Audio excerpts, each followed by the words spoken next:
अरे उधर से बोलो आजादी, तो उधर से बोलो आजादी, ये बीजेपी से आजादी, अरे आरएसएस से आजादी, तू सुन ले मोदी आजादी, तू सुन ले अमित शाह आजादी। तुम कुछ भी कर लो। मैं हुसैन सुल्तान रणभूमि न्यूज़ में आपका स्वागत करता हूं। कर्नाटक के डिस्ट्रिक्ट उडुपी में स्कूल और कॉलेज में जो हिजाब पर पाबंदी लगा दी गई है, उनका कहना है कि अगर स्कूल और कॉलेज में आना है तो हिजाब उतार कर आना है, जिसको लेकर पूरे मुल्क में गम और गुस्सा पाया जा रहा है। ख़ास करके मुस्लिम समाज में इसको लेकर काफ़ी नाराज़गी है। वहीं इसी को लेकर आज मुमरा शहर में इंडियन यूनियन मुस्लिम लीग की स्टूडेंट विंग और मुस्लिम फेडरेशन की ओर से डॉक्टर बाबा साहेब अम्बेडकर के पुतले के पास एक एहतजाज किया गया, प्रदर्शन किया गया, जिसमें बीजेपी हुकूमत के ख़िलाफ़ नारेबाजी की गई। इस मौके पर इंडियन यूनियन मुस्लिम लीग की जो महाराष्ट्र प्रेसिडेंट है फरहद शेख ने कहा कि ये हमारा जमहूरी हक है, कोई इसे रोक नहीं सकता। तो अक्सर देखा जाता है कि एन इलेक्शन से पहले ही ये सामने आती, ये एक दूसरे के ख़िलाफ़ ख़ास करके हिंदू मुस्लिम समाज को आपस में लड़ाने की एक साजिश है। आज इस तरीके का मुजाहरा, इस तरीके का एहतजाज यहाँ पे किया गया। सभी जो छात्र छात्राएँ थी उन्होंने इसको लेकर काफ़ी नाराज़गी जताई। आइए इस मौके पर क्या कहा फरहद शेख ने और उसके साथ और दीगर जो और छात्र थे उन्होंने भी क्या कहा, आइए आपको सुनाते। इसी तरह की और भी खबरें जानने के लिए देखते रहिए रणभूमि न्यूज़। मैं हुसैन सुल्तान अलविदा लेता हूँ, फिर एक नई खबर के साथ हाजिर होऊंगा। यहाँ पर कुछ बच्चियों को एग्जाम से शायद 2 महीना पहले, अब 2 महीना और 1 महीना तो उनको प्रोटेस्ट करके हुआ है, तो उनको जो है स्कूल कॉलेजेस में बिना हिजाब पहन के अंदर आने की परमिशन नहीं है। तो ऐसे क्यों? जब हम लोगों को जब ये बात ऐसे ऐसे आँख की तरह जो ये पूरे देश में फैल चुकी है कि एक मुस्लिम उडुपी जो डिस्ट्रिक्ट है वहाँ पर जो है कुछ बच्चों को जो है वो अलाउ नहीं कर रहे हैं। क्या आप जानते हैं कि किसी भी धर्म के लोगों को उनकी प्रैक्टिस ना करने देना, यानी आर्टिकल 25 कॉन्स्टिट्यूशन का जो पार्ट 3 में बताया गया है कि कोई भी रिलीजन हो वो अपने मजहब को प्रैक्टिस कर सकता है। अब हमारे मजहब में ये प्रैक्टिस करना है कि हम हिजाब वेयर करें। हिंदू धर्म में पल्ला लेना अलाउड है। आप सिख लोगों को देखेंगे तो वो सर पे पगड़ी बांधते हैं, अपने घरों में तलवार रखते थे। तो ये सारी चीजें, तो आप जब मजहब को ये अलाउड करते हैं कि आप अपना जो है प्रैक्टिस है वो कंटिन्यू कीजिए, तो आप कौन होते हैं कॉन्स्टिट्यूशन के साथ खेलने वाले? तो हमारा बोलने का मतलब ये है कि आज कॉन्स्टिट्यूशन ऐसे हाथों में है कि वो कभी भी कुछ भी हो सकता है उनके साथ। तो कॉन्स्टिट्यूशन के इतना जो आज मैं बाबा अम्बेडकर साहब की चौक पे खड़ी हूँ यहाँ पर, अगर वो भी ऊपर से देख रहे होंगे तो आज ये सोच रहे होंगे कि आज ऐसे हाथों में सरकार है जो उनका जो कॉन्स्टिट्यूशन बनाने का कोई मकसद ही नहीं रहा है। उनको हमेशा उन्होंने क्या सोचा था आज़ादी के टाइम पर कि हर कम्युनिटी को अलग अलग लॉ होना चाहिए। आज आप सोचिए अगर यूनिफॉर्म सिविल कोड होता तो आज हिंदू, मुस्लिम, सिख, ईसाई हर लोग जो है वो सेम तरीके से ट्रीट किए जाते थे। लेकिन क्यों उस वक्त ऐसी जरूरत आन पड़ी तो मुसलमानों के लिए शरिया बोर्ड बनाया गया, हिंदूज के लिए Hindu marriage act, divorce marriage act बनाया गया, क्रिश्चियन के लिए अलग एक्ट है, पारसीज के लिए अलग एक्ट है। तो जब सबके लिए अलग अलग एक्ट बनाया गया है, उनको परमिशन दिए करने की, तो आप किस तरीके से उनके राइट्स को वायलेट कर सकते हैं? तो अगर ये कानून को बहुत अच्छे से अगर कॉन्स्टिट्यूशन की नजर से देखा जाए तो इसमें 3 जो है आर्टिकल कॉन्स्टिट्यूशन के वो वायलेट किए जा रहे हैं। सबसे पहले आर्टिकल 25, यानी आप जो है किसी को भी आप धर्म पालन करने से नहीं रोक सकते। आर्टिकल 21A यानी राइट टू एजुकेशन, आप वो उन बच्चियों से एजुकेशन लेने का अधिकार छीन रहे हो। राइट आर्टिकल 14 क्या बोलता है? राइट टू इक्वालिटी, हर बच्चे को, हर सिटीजन। तो जब कभी भी कोई इलेक्शन नजदीक होता है ना तो इनके पास कोई और रास्ता नहीं होता है, ये हमेशा हिंदू मुस्लिम करते हैं। ठीक है, तो कर्नाटक असेंबली इलेक्शन भी नजदीकी है, बिफोर आई गेस 23 2023 मई के आसपास या उससे पहले ही हो जाएगा। तो जहाँ भी आप नोटिस कीजिएगा कभी भी 1 साल का वक्फा रह जाता है ना, वहाँ पर इनका हिंदू मुस्लिम चालू हो जाता है। ठीक है, इनको क्या लगता है हिंदू मुस्लिम करेंगे तो हमारे वोट्स आ जाएंगे।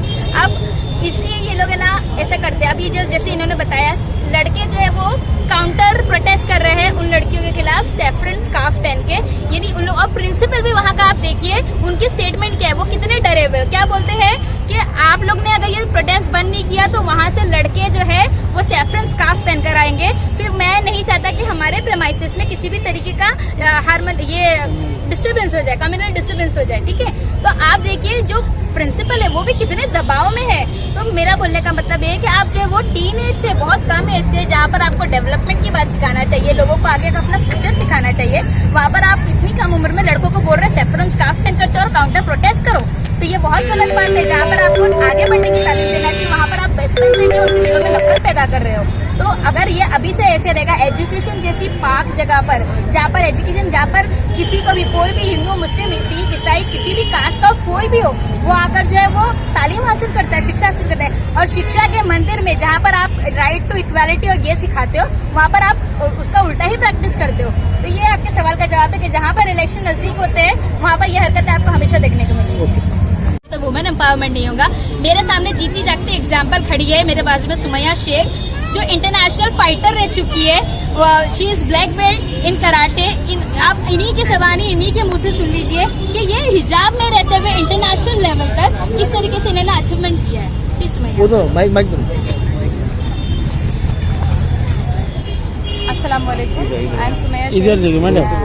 As Farhat थोड़ा loud बोलिए, said, I am बोलिए। a mixed martial arts champion and I am a taekwondo instructor also. I teach taekwondo and kickboxing, and I have participated in international level, national levels, everywhere, and I have traveled many states. But Alhamdulillah, I have never experienced any discrimination related to hijab. Alhamdulillah, I am practicing from around 12 years, more than 12 years, but in any state, I have traveled many states, but I cannot point out any single state which have, pointed out for my scarf or for my hijab and have stopped me from playing the sports in wearing hijab. And I would say this is not a religious matter, it is absolutely a matter of inhumanity actually. They are not pointing out the religion because in every religion, as Farhad have said, that Hindus cover their veil, cover their face with the veil. Some cover it till shoulder, some till elbows. And Christians also have, their modesty levels. Hindi थोड़ा हिंदी तो Yes, जी हिंदू भी cover करते हैं अपने faces को. Like it's in every religion, they have different level of modesty. It's not like just Muslims practicing their religion. No, this is absolutely wrong, and this is not the point to discuss, and not a matter of religion actually. We are practicing our Islam, we are practicing our level of modesty. It's their level of modesty. I would like to ask them a question. If any school have, uniform like skirt or shirt, will you? नागरिक होने के नाते और एक सबसे पहले एक मुसलमान होने के नाते जब बात हमारे इस्लाम पर, हमारे शरीयत पर आएगी तो हम यहाँ आगे आएंगे। जैसे कि अभी कर्नाटका में चल रहा है कि हिजाब के ऊपर काफ़ी सारी कंट्रोवर्सी हो रही है, तो मैं ये सवाल करना चाहूँगी, क्या हिजाब के ऊपर से वाकई में प्रॉब्लम क्रिएट हो सकती है?